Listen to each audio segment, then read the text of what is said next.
โอ้ยตกใจเอ้าตกใจยังพ่อใหญ่มุ้ยดอกเปียกผมเพื่อนหนึ่งว่าแม่งกินจันเปียกผมมาเนาะมอดแน่โทรศัพท์นั่นแหละเพลงเมื่อยป่ะเฮ้เนาะเดี๋ยวมาดึงรถก็ได้นึงเดี๋ยวถึงให้น้องเพิ่นเมื่อยก่อนพี่น้องเขาดึงคนได้บอกเลยตอนแรกกับทางบ่ยาวมีความคิดอยู่พี่น้องเลยว่าอยากจะดาวอยู่เนาะว่าสิประเทศนี้บ่มีความคิดแล้วบัดนี้พี่น้องหายไปกับตาเลยเนาะความฝันนะแล้วกี้ยังคิดว่าราคาเจ้าซื้อไดอันนี้นะราคาดาวเนาะ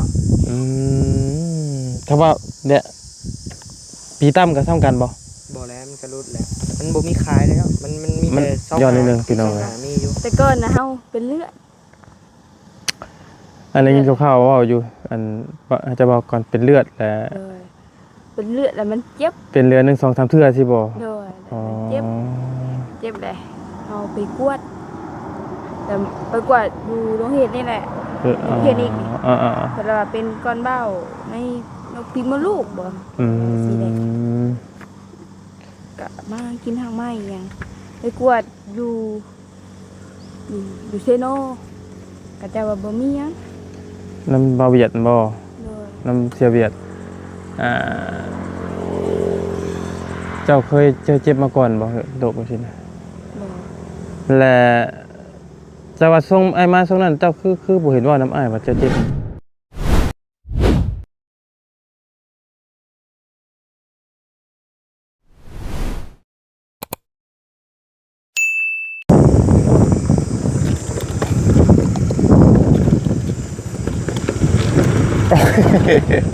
โอ้ยตกใจเอ้าตกใจยังพ่อใหญ่บ่เห็นเอารถใหม่บ่บ่ว่าบ่เห็นกันคือกำเฮาแท้บ่คือรุ่นเดียวกันแท้นี่ครับ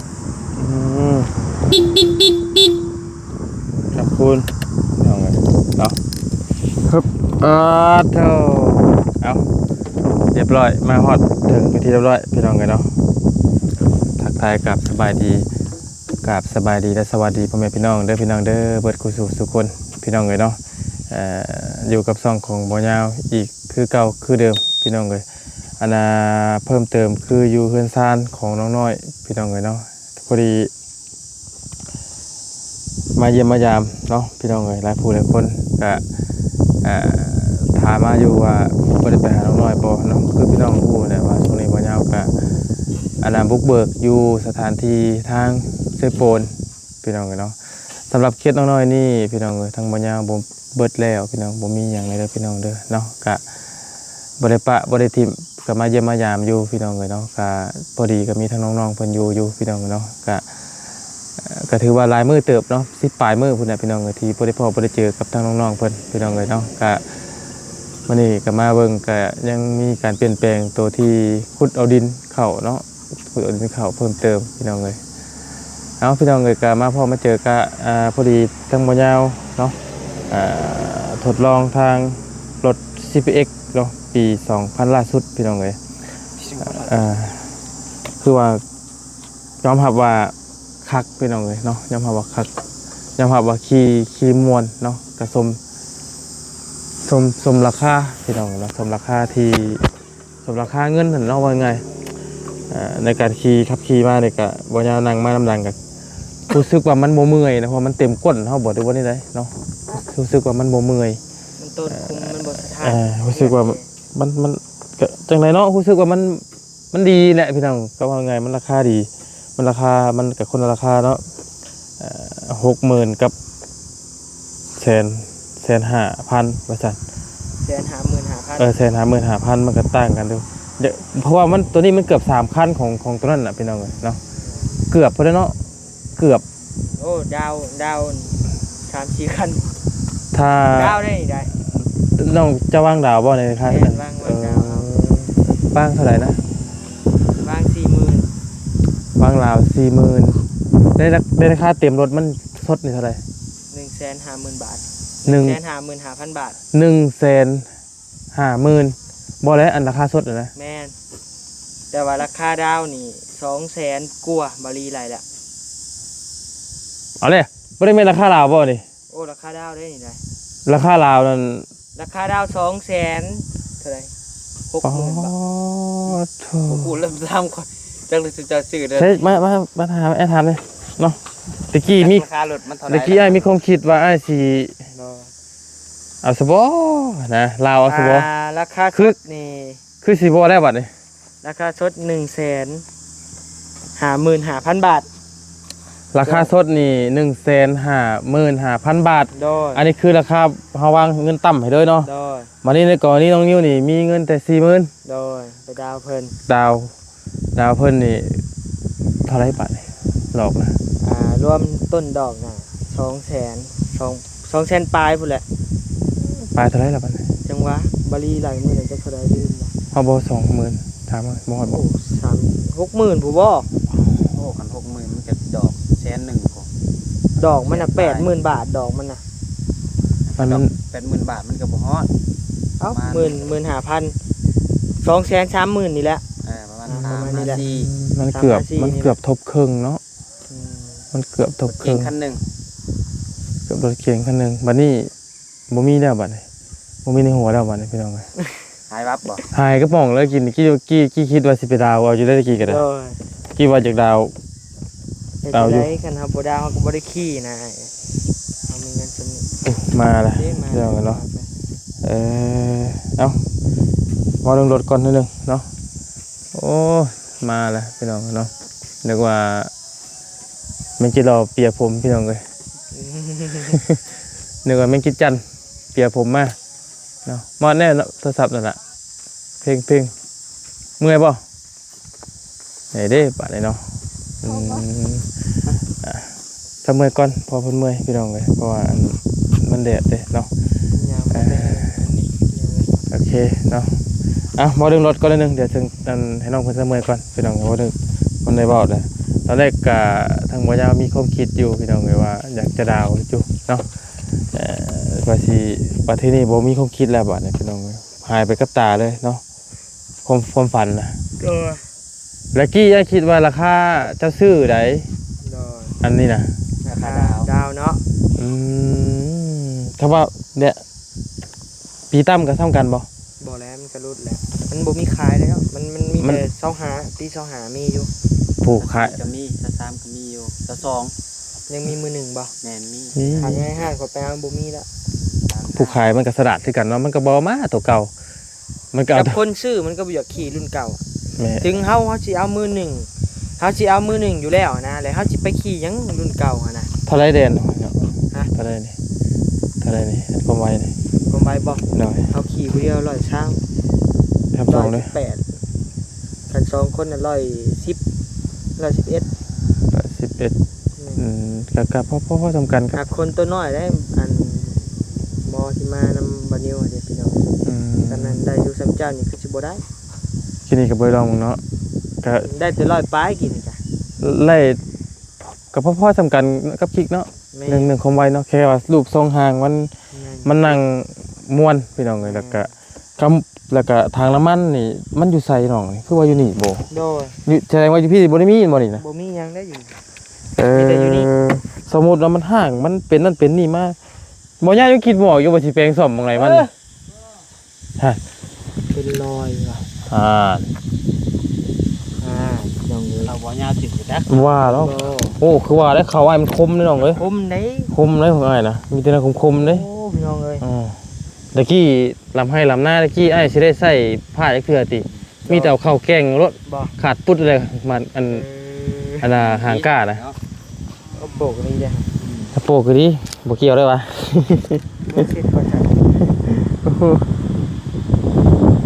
อ้หอมอยู่ ลำล้านเนาะลำล้านพี่น้องเอ้ยแต่ว่าอยู่ไทยบ่น่าสิฮอดดอกอยู่แล้วหลัก หอมดอก แสน10,000นี่มั้งพี่น้อง ประมาณนั่นแหละ พี่น้องคำอยู่ไทยรถนี่บ่ปานใดดอก มอดแซนจัง บ่ฮอดจำจัดเนาะพี่น้องคอมเมนต์มาเบิ่งนะพี่น้องนะว่าบ่ยาวบ่ผิดบ่ถูกเนาะแต่ว่าโดยรวมแล้วบ่ยาวคิดว่าบ่น่าจะฮอด บ่หอดแซนดอก ข ฮอดไปเพราะว่าอยู่ลาวมันหาหมื่นเลยเด้ ฮอด อย่างน้อยก็ฮอดแสนไป หรือว่าหลักแสนนี่แหละฮอด เพราะว่าภาษีนำเข้าก็มี แต่ยอมรับว่าขี้นี่เฮานั่งมานี่บ่เมื่อยพี่น้องแต่ก็ช่วงเบาะหมองนี่แหละมันเฮ็ดให้ก้นเฮาอยู่พอดีเลยนะพี่น้อง มันหลอกเลยเนาะ ล็อกก้นเอาไว้เลยนะเนาะแต่ว่าถามเรื่องราคานี่ป้าเด้อพี่น้องก็โหดอยู่เนาะตะกี้ก็คิดอยู่ว่าสิดาวคือน้องนิ้วนี่บ่พี่น้องเนาะแล้วก็ขี่พอได้ขี่ไปเฮ็ดเวียกพี่น้องเพราะว่ารถคันหนึงน่ะทางแม่น้องดับเตอร์เพิ่นก็ใช้งานอยู่พี่น้องพอได้ส่งน้องดับเตอร์เข้าโรงเรียนเนี่ยแล้วก็คือว่าเพิ่นก็สิไปเวียกได้ช่วงนี้พี่น้องเพราะว่าหาเงินบ่ทันเนาะว่ายาวหาเงินบ่ทันแหละทางแม่เพิ่นว่าสิเอาลูกไปฝากเสาร์อาทิตย์และสิได้เอาอันแม่เพิ่นน่ะสิไปเฮ็ดเวียกเพิ่นไปเฮ็ดเวียกเต็กได้แฮงบ่ยาวเฮาบ่มีรถขี่พุ่นน่ะพี่น้องเนาะมาต่อกันด้วยเรื่องสมมุติว่ามันเพมันหยังมานี่จังคือสิเบิ่งบ่เป็นดอกพี่น้องเอ้ยบ่ยาวจักสิไปซ่อมหม่องใดมันเนาะคือว่าเพิ่นใส่เสื้อมันแบบบ่เห็นฮอดเครื่องมันเลยนะ แม้แต่น็อตอันเดียวก็ยังบ่เห็น เปิดปุ๊กปิดได้เลยพี่น้องเนาะครั้งแรกบ่น้องหรือว่าเคยมีอยู่บ่ ตกใจเว้ย กระป๋อมเปลี่ยนสี เอ้ากระปอมบ่นึกว่ากระปอม จี้ก็ลงด้วย เดี๋ยวเอาไว้ก่อนเอาไว้ก่อน เดี๋ยวหน่อยบ่ ตัวไหนก่อนอยากถามเรื่องรถกระจี้เรื่องรถก่อนพี่น้องเนาะเพราะว่าในซ่องพื้นเอาหมู่ครูอาจจะฮู้เบิดแล้วแต่ว่าของทางบ่ยาวยังบ่ได้ฮู้เพราะว่าก็บ่ได้ถามน้องเพิ่นนะพี่น้องก็มีแต่ถามอยู่ถามคร่าวๆสิว่าซื้อเท่าไหร่ซื้อแต่ว่ารายละเอียดยังบ่ได้ฮู้ปานใดเนาะนี่แหละพี่น้องเอ้ยเนาะพอดีอันตีนมันแต่ว่าย่อมมันตีนมันร้อนเนาะเวลามันใกล้เครื่องมัน จักตีนจัก มันบ่ร้อนไปเสียติแบบว่ามันจะดาวเฮาเนาะจ่ายเดือน จ่ายเดือนเท่าไหร่น้อง 40,000จะจ่ายเดือนละ5,500 บาท จ่ายเดือนละ 500 บาท บ่ไงเดือนละ3ล้านปลาย โด อ๋อ ระยะ3 ปี ในระยะ3 ปี หึ เนาะ งอยู่ได้เป็นหนี้หึงอยู่ได้พี่น้องหอมนี่ อย่าแล้วเนาะพี่น้องเอ้ยตัดสินใจเอาเลยดิเนาะ และมาสู่เวียกสู่งาน เพราะว่าบ่ยังไงคือ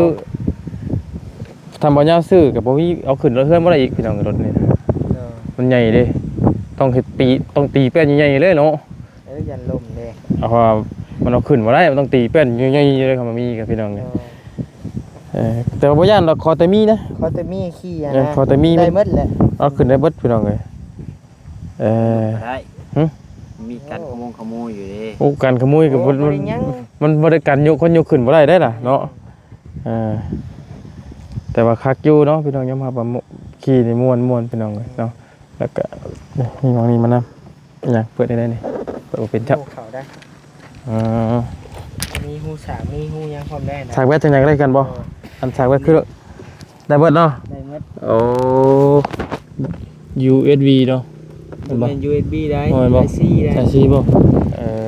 สายซีของหนวดเป็นสายซีกันบ่ USB บ่ USB บ่ของหนวดแต่ของหนวดนี่ก็ยัง 90,000เด้อพี่น้องคิดเบิ่ง หากกับ แม่นเฮา แม่นเอาไปมาของน้องนิ้วนี่ถอกหน่อยก็หนวดได้เนาะ ลุงหนวดเท่าไหร่ เราถอก50,000บ่ได้หนวด โดย เอานี้ อันนี้เงินโบราณเด้ เท่าไรสัน อันนี้ 40,000 พอแล้ว มันขึ้นอยู่กับเฮาถอก แม่น พี่น้องเอ้ยสมมุติว่าเฮามี100,000นึงนี่เฮาถอกต่ำโลดนี่ก็เราบ่ได้คะแนนมันมีฮอดเซนหนึงก็บดดาวแล้วก็สดแล้ว แต่ว่าห้านขายเพิ่นนั่นเพิ่นมักเลยแบบนี้น่ะ มักให้ดาว มักแล้วเนาะมักเพิ่นมักเลยอันสปอนในระยะยาวที่นี่เพิ่นมักเด้ แม่น เพราะว่าเพิ่นได้กำไรดอกทบครึ่งเด้เนาะคนใดที่ซื้อเงินสดหรือว่าผ่อนน้อยๆนี่เพิ่นบ่มักปานใดมันได้กำไรน้อยพี่น้องเอ้ยเอาโอเคสามีแต่ว่าให้คอยค้ำให้คู่น้องๆเด้อเนาะอยู่ยังเป็นรถเพิ่นอยู่ยังบ่เป็นรถเฮา ก็นั่นแหละมีแต่ว่าให้เป็นของเฮาแหละเนาะค้ำให้คู่ ไปได้จะกินน้ำแหละ เพราะว่ารถจักรอ้ายกับที่รถอีเฒ่าอยู่เพิ่นที่เมเตอร์ขี่นั่นก็เปล่ากันได้ก็ดาวกันแต่ว่ามันบ่ได้หลานนักคือเจ้า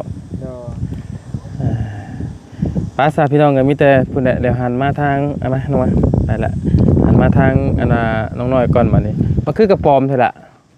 ก็กาได้ กระปอมรอคาบบ่สบายดีไหมดูฮะ สบายดีนะ สบายดีป๊าดโต๊ะหน้าจังคือ แดด อันว่ากระปอมแท้ บ่เป็นกระป๋อมนะจากนี้ เออมันใหม่เนาะพี่น้องเอ้ย แดด มันใหม่เฮงเนาะไปย่อมผมมาใหม่บ่ ยอมแห้งกระติกกระตำเขา มันบ่กินมันบ่กินบ่ แม่ ถ้าย่อมก็ย่อมเบิดก็ไข่อยู่ย่อมเดี๋ยวล้างบ่เร็ว ย่อมมาทางหน้าบ่ได้ย่อมทางหลังนี่สีเอาสีแดง เอานี่สีจังจ้ะ อันนี้สีทอง ทางหลังเสียสีนี่บ่แดงนี่บ่ แม่สีแดง แดงคือเสื้อนี่บ่ เงินมีทอง เอาไปนั่งพุ่นด้วยน่ะนั่งพุ่นเนาะ เอาสีทอ โอง เคพี่น้อง เงิ พี่น้อง นทองได้กันไอ้ ครับ ตั้ม ไอ้สิย่อมสีหยังก็ เขียว ถ้าสิยอมสีกินบ่ ไอ้ก็สิย่อมคือกันนั่นแหละสิย่อมสี เขียว ชักบ่ฮู้ว่าสิย่อม บ่เป็น อยากอายเจ้าของเลยดิครับว่าย่อมผมแล้ว ก็ยอมเอา มันบ่ได้ย่อมแต่หึงแล้วมันอยากอายแล้วเนาะ เช้าอยู่แล้วนะครับมันสะอาด บอกว่า เอาพี่น้องเลยเนาะกะฮอดยามฮอดเดือนฮอดปีมันเนาะกะ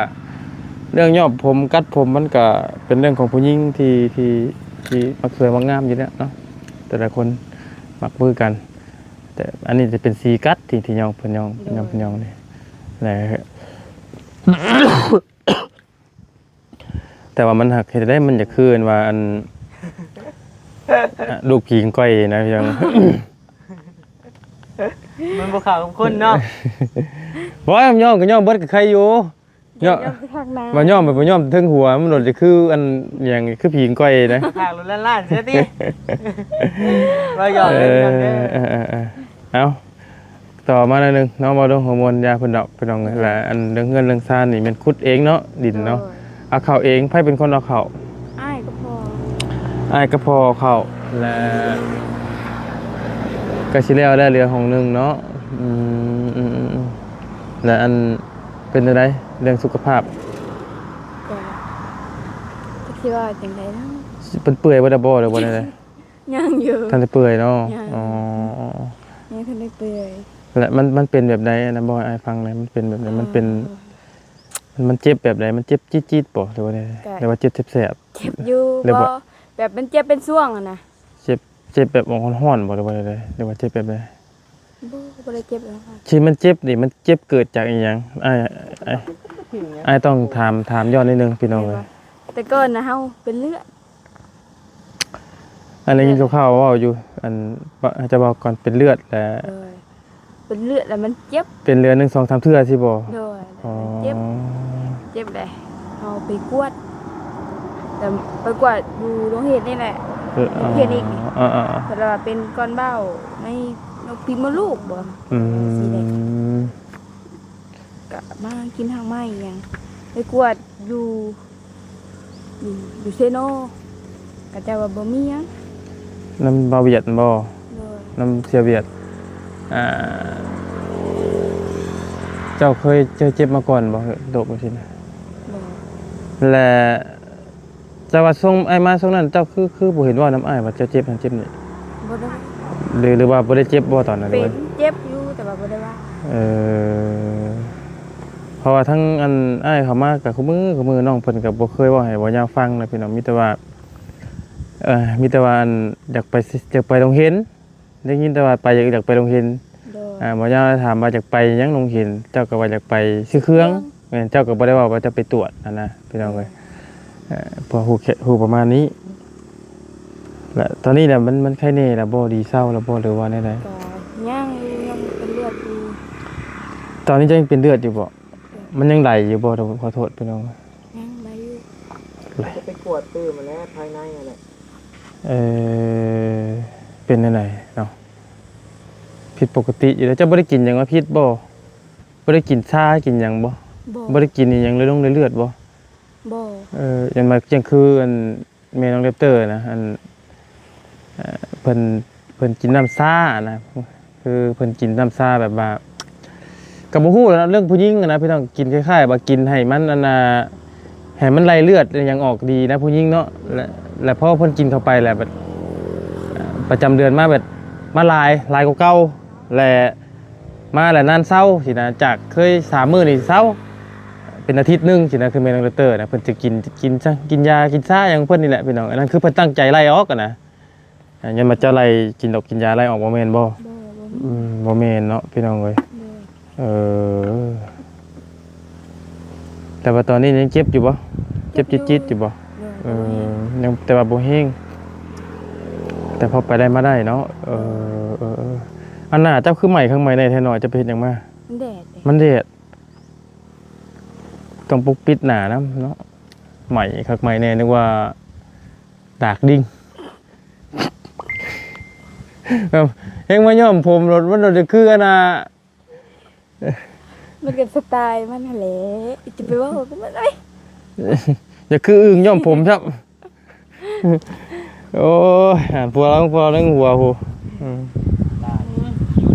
บ่เลงอีดิหน้าเจ้าน่ะเดดเลดช่วงเดือนเมษาหมกม่วงเขาใหญ่แล้วบ่หน่อยใหญ่แล้วป่านนี้ไปเอาอยู่บ่จ้ะบ่ได้ไปเบิ่งเลยข่อยบ่อยู่ข่อยบ่อยู่ไม่ไปกินเนาะมีเคยไปเบิ่งเลยคักเด้ตอนนั้นกำลังใหญ่บ่มีคนไปเอาบ่มีคนอื่นมาเอาอยู่บ่เอาในรอบหลายมื้อเนาะที่อ้ายบ่ได้มาพี่น้องเอ้ยมาก็พร้อมกับข่าวบ่ดีปานใดพี่น้องเอ้ยเนาะข่าวบ่ดีของน้องเพิ่นนี่แหละเพราะว่าอ้ายไปเซโปนปั๊บเจ้าก็ไปกวดปุ๊บอันน่ะมันรู้จักไดนะตอนอายุคือบ่คือบ่เว้าให้อ้ายฟังแน่นะเป็นจังได๋นะบ่กล้าเว้าตอนนั้นเฮาก็บ่ได้เว้าเลยหรือว่าด้วยความนึงคือน้องเพิ่นเป็นผู้หญิงเนาะคำว่าสิเว้าก็อยากอายเฮาเป็นผู้ชายได้พี่น้องเอ้ยคำสิว่าอ้ายเฮาเจ็บมดลูกบัดบ่กล้าเว้าได้พี่น้องเอ้ยด้วยความที่น้องเพิ่นก็เป็นผู้หญิงเนาะตอนนั้นเฮาก็ไปผู้เดียวเฮาได้ไปนะไปกวดไปกวดแล้วบ่ดีเห็นด้วยความบังเอิญบ่ก็เจ็บเลยนั่นแหละเจ็บตอนนั้นเจ็บบ่มีพม่าเนาะ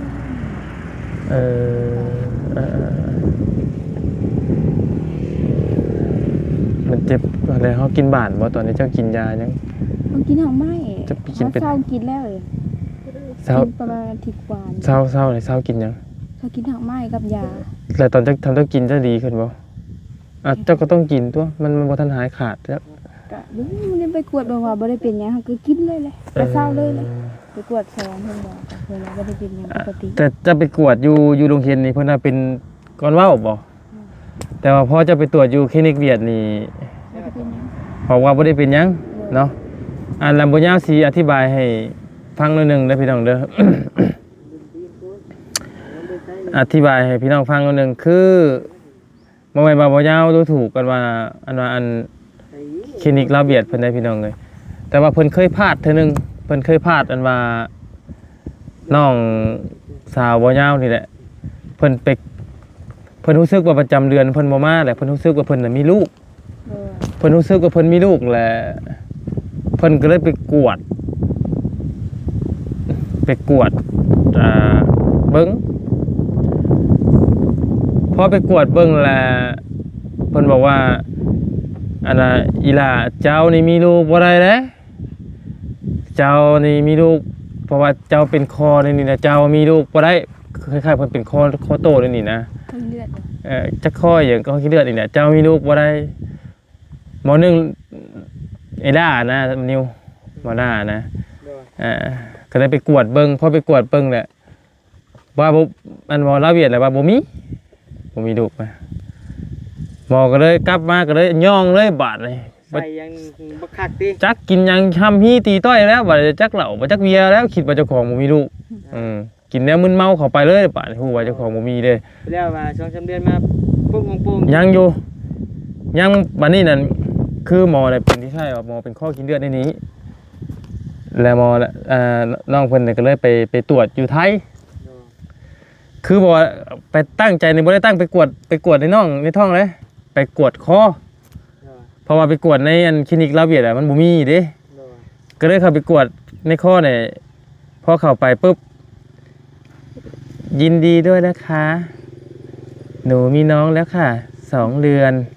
คุณพ่อมาด้วยหรือเปล่าคะอ้าวใส่บอกว่า เลยดิ ฮะ ตื่นสะดุ้งเลย เอาบ่ตื่นไปใส่กินจนมึนเมาเนาะเฮาไปตรวจน้ำมันไอเบียดว่าเสียเบียดว่าเจ้านี่มีลูกบ่ได้เด้เจ้ามีคอกินเลือดนี่เจ้ามีลูกบ่ได้ เจ้าอยากกินหยังมื้อเจ้ากินโลดมันบ่มีดอกลูกนั่นอันนี้บ่ได้ว่าบ่รู้ถูกเพิ่นแต่ว่าเพิ่นพลาดเด้ โดย เคยแต่เสียเงินไปล้านห้าแล้วอ่ะมื้อนั้นนะหมอเพิ่นว่าบ่มีลูกบ่มีเด้ทุกมื้อนี้บ่จักก้นบ่จักอันทางหน้าออกอะ ปุ่งลุงอยู่ ใครลืมติ มันต้อง ใกล้เพื่อนเฮาบ่ นั่นแหละขายโทรศัพท์นั่นแหละลองเบิ่งลองไปตรวจเบิ่งหลายหม่องนำแหน่คำมานั่นนะบ่แม่นว่า มันยังมีอยู่ติ บ่แม่นว่ารู้ถูกเลยแต่ว่า ตรวจสอง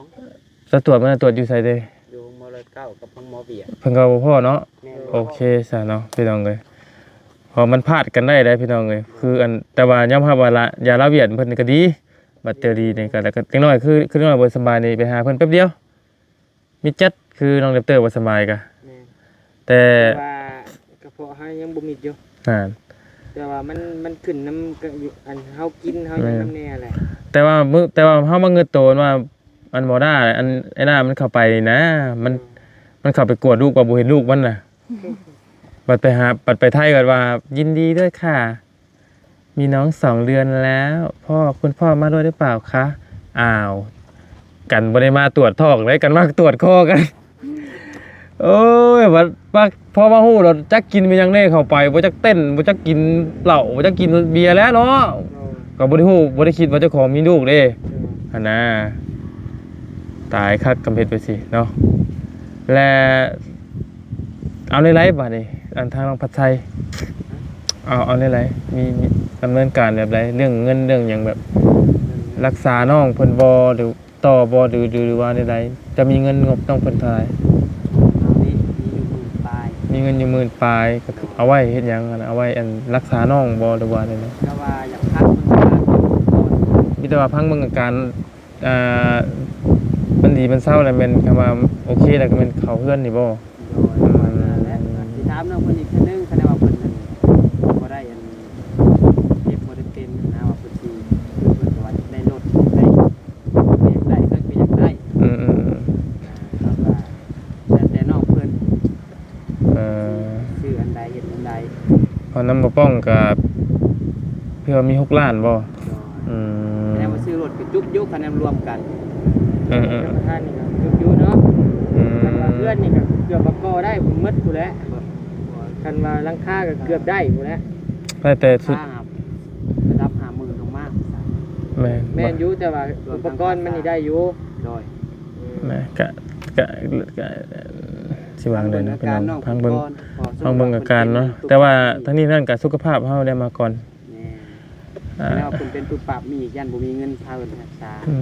เนี่ยมันนะ ทั้งนี้นั่นก็เอาสุข เพิ่นหั่นแหละ ทั้งนี้นั่นก็เอาสุขภาพเฮามาก่อนเนาะพี่น้องเอ้ยใช้อันจิกจันมีบ่น้อง อาจารย์